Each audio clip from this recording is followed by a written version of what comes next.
Maggie Barry. Thank you, Mr Speaker. My question is to the Minister of Finance.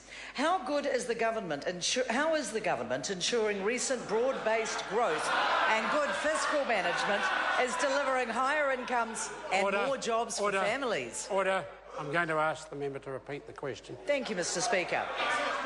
How is the government ensuring recent broad-based growth and good fiscal management is delivering higher incomes and more jobs for families? Honourable Bill English. Mr Speaker, I'm surprised the member had to ask because there's so much evidence for it. As the economy continues to build momentum and moves into broad-based growth, there are signs that Kiwi households and businesses are starting to see the benefits. The economy as a whole grew at 3.1%, one of the faster growth rates in the developed world. Average weekly wages increased 2.8%, compared to inflation of only 1.6%. Over the past year, 66,000 more people got a job, and unemployment is coming down. The number of jobs listed on Trade Me is 21% higher than 1 year ago. And the married rate of New Zealand super, which is a good measure because it's tied to the average wage, has increased by $249 a fortnight, or 28%, since 2008. Supplementary question, Maggie Barry. Thank you, Mr Speaker. To the Minister of Finance. What indicators has he seen that confirm the economy is growing and that this is helping to deliver more jobs and higher wages? Honourable Bill English. Well, Mr Speaker, the important thing about confidence measures is that they translate into investment and employment, more jobs and higher incomes. The Westpac McDermott Miller Employment Confidence Index for March rose to its highest level since 2008.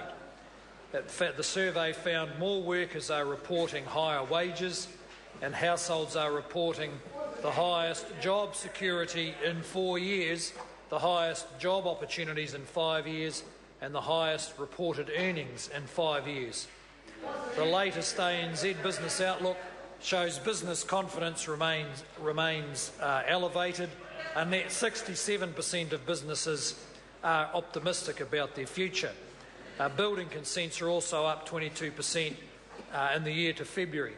Overall, this suggests that broad-based growth is making a difference to households who have better job security and report higher likelihood of getting higher incomes.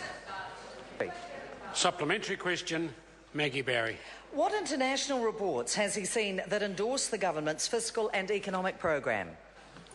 Honourable Bill English. Well, Mr Speaker, it wouldn't be so much that they're endorsing the government's program so much as New Zealand's very significant progress. Last week, the IMF released its 2014 concluding statement of New Zealand. On New Zealand, it says New Zealand's growth is becoming increasingly embedded and broad-based. Business and consumer confidence is strong, and that the government is on track to surplus. The IMF notes two main risks to the economy: a slowdown in our major trading partners and a price correction in the housing market. However, it says that the government's fiscal management and the current monetary policy settings have delivered improved resilience against these kinds of shocks. Supplementary question, Maggie Barry. To the Minister of Finance. How does the current economic and fiscal position compare with the one inherited by the government in 2008? Honourable Bill English. Well, Mr Speaker, it is considerably better. By 2008, government spending had jumped 50% in just 5 years, and floating mortgage interest rates by 2008 were almost 11%. A level of interest rates that certainly could not be tolerated by households these days. The 2008 budget increased government spending by $7 billion, or more than 12%. This left a deficit of $4 billion for the 2008-9 year, and forecasts of never-ending deficits. Fortunately, we're doing a lot better than that. Question number 2, the Honourable David Cunliffe. Thank you, Mr Speaker. To the Prime Minister.